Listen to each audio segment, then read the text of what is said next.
Rookie camp season is here, and we're going back to the Cleveland Browns, and we're taking another look at Shedeur Sanders. We're going to watch him toss some bombs, work through some drills, and everything else. But before you dig in, you need to click that subscribe button right now. We're looking at these rookie camp clips every day.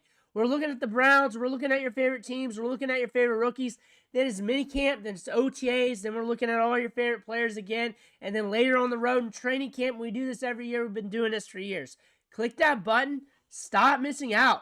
We're looking at Shedeur Sanders. Day 3. Not much on day 3, but we're also throwing in day 2 and day 1 in there. But day 3 is closed off by most of the media. So most of the media has not got access to these clips. Just the Browns posting it and a few other beat writers. But still, social media is flooded with Shedeur Sanders clips, and I found more. So more on top of yesterday's clips. More on top of the day 1 clips as well. But things are looking good with Shedeur Sanders. Things are looking very good. Looking very good. There's some people keeping stats, which I believe that's very hard to do in this situation. With that being said, they are looking good still. They are looking good. That one's from yesterday. There's this one play from today where he throws like a big bomb down the field in a drill. That's the big moment of the day. But Shedeur Sanders, story is he's been lighting it up. Today's Mother's Day. Practices all around the league's a little bit lighter. But still, they're after it. They're out there. And then I will have the other players. I did one on Quinshon Judkins and Dillon Sampson. I'll have more on them. Probably separate videos on them as well. I will also have Mason Graham. And throughout the week, I'm going back through all the teams, getting more videos.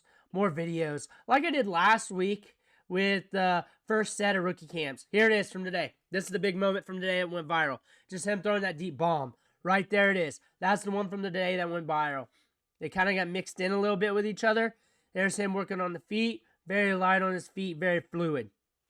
Shedeur Sanders has been looking good. That's the accounts we're hearing. And the numbers are looking good when you're looking at like percentage-wise. Accuracy's looking solid. Everything's looking solid. Dillon Gabriel's been looking good as well. He threw 2 picks yesterday. But all in all, both quarterbacks looking good. If you're a Browns fan and you're watching this, then you should be excited. If you're a Shedeur fan and you're watching this, trying to get some from my account or from the accounts that I've read by getting these clips, you should be excited. All in all, good quarterback prospects going at it. Dillon Gabriel, I look at him as a high-end developmental backup quarterback. Like, I don't expect him to be ready to be thrust into the limelight like this in a big-time battle. Like, I was expecting him to be a backup somewhere and get some buzz throughout training camp, OTAs and stuff, minicamp, and then work his way down the line, but has the talent to become maybe a spot starter more later on down the road for somebody, but has the talent to do so. He's very accurate, has a lot of experience. Shedeur Sanders, we know the story here. Good, accurate passer, has a good deep ball, pretty deep ball, especially that back pylon throw. We saw that at Colorado. I got a lot of Colorado fans that watch the channel because I cover their high school recruiting. And they know that I like Sanders. I like the team. I like Colorado. They're a fun team to watch build. They're a fun team. What I like about Sanders is his accuracy downfield. His mental processor is good. The one thing, and you're not going to see it much in these clips, you're not going to see it at rookie camp period, that it's drifting in the pocket. There's one clip out there, and it's in here somewhere if I find it. But he drifts in the pocket a little bit, but that's about it. But again, good accurate passer downfield. One of the most accurate passers percentage-wise of all time, really. But we're going to Cleveland. And at Cleveland, we fell to the 5th round. They took him. And I've said this before.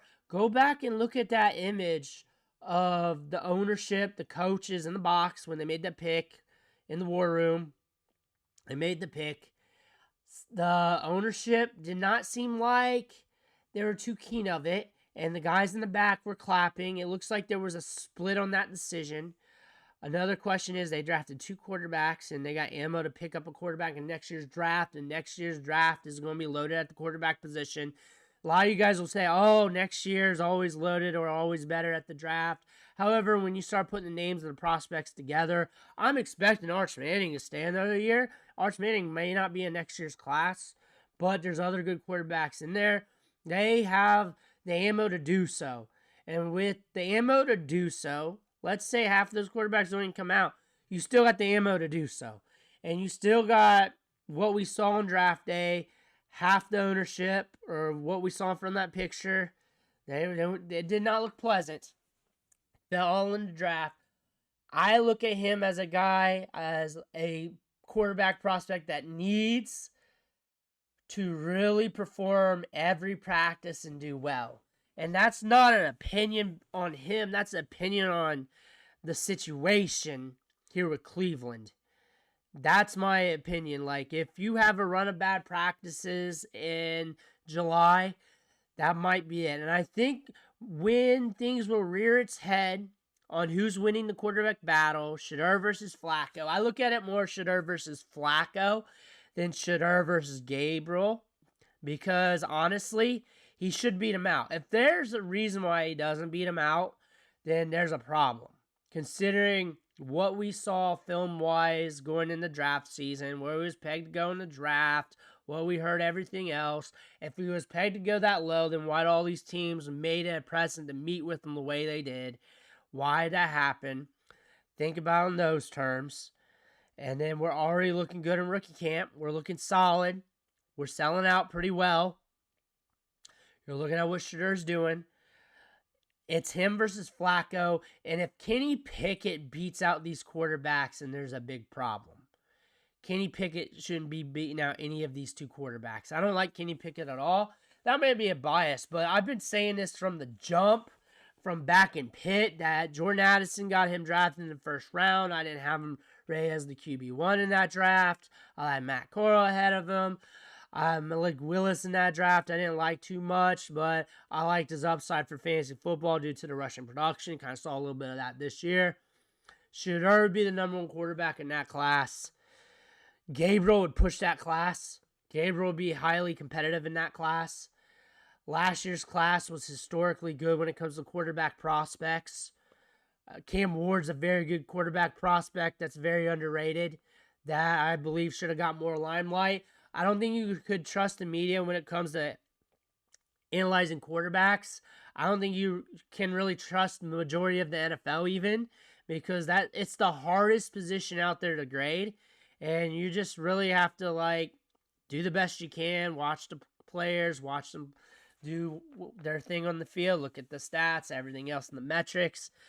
I mean, think about the league. There's not 32 NFL starters in the league. There's just not. There's 32 named starters, but there's not 32 NFL starters. The thing about this is you look at a player's attributes. What can they do on the field already that can buoy them into position? And Shedeur Sanders, he's got some moxie to him. He's pretty chill. He's very composed. He's got an accurate ball downfield. He's been in some big moments. And he's holding his own in camp. He's already holding his own. Everything will come to head once we get into training camp, once we get to those joint practices. You will know which quarterback's winning a few days into those, a few of those practices. You will know. There will be a shining moment from that.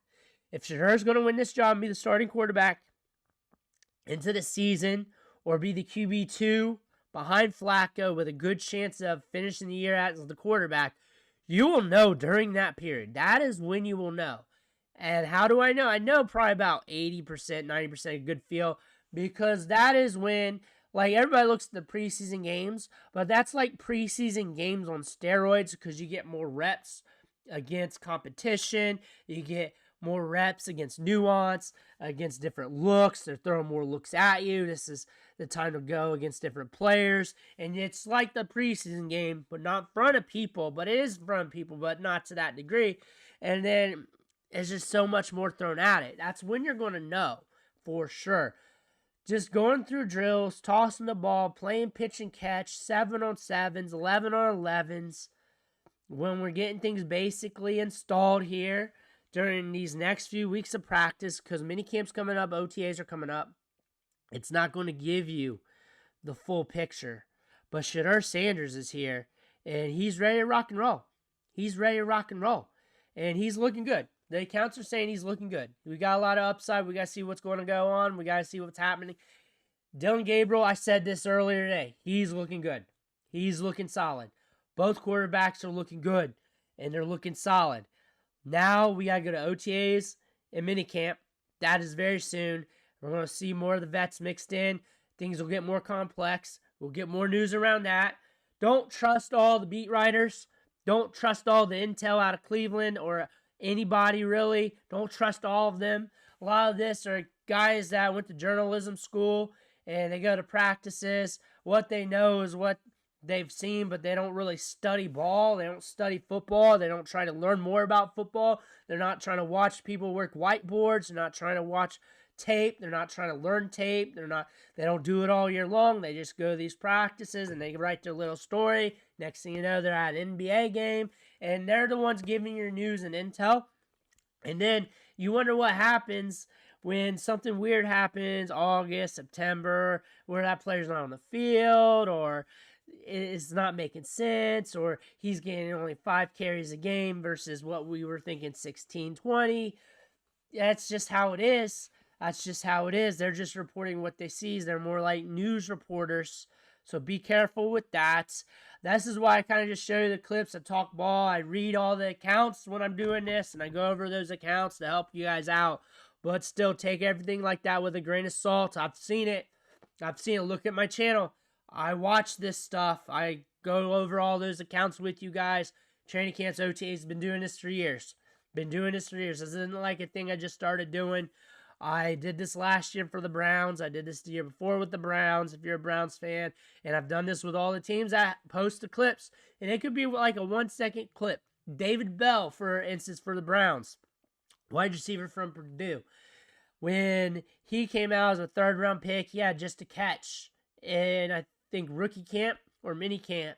It was just a catch, but I just kept looping it and just kept talking ball because I had a lot to say. I had a lot I read about him from the camps and everything else, and I just relayed it to you. And if you took it as valuable information, you did. If you just want to watch the clip, you got to watch the clip. Shedeur Sanders looking good. Dillon Gabriel looking good. Let's move forward to minicamp OTAs. And then we're going to be looking at them throw some balls in training camp. I'll probably have another video on these two. Maybe tomorrow with their clips mixed together, talking ball, doing a versus battle or something like that, having some fun with it. Also, Mason Graham, I'm going to have another video out. Quinshon Judkins on his own, Dylan Sampson on his own, if you're a Browns fan. All week long, back filling on these clips. Abdul Carter coming up, I got that. I'm looking to do him. Some more of the quarterbacks. I'm looking for more on Cam Ward. I'm looking for more on some of these other players. Let me know what you think in the comments below. I want to hear about that. Make sure to hit that subscribe button on the way out. Well, thank you for watching. Catch you on the next video.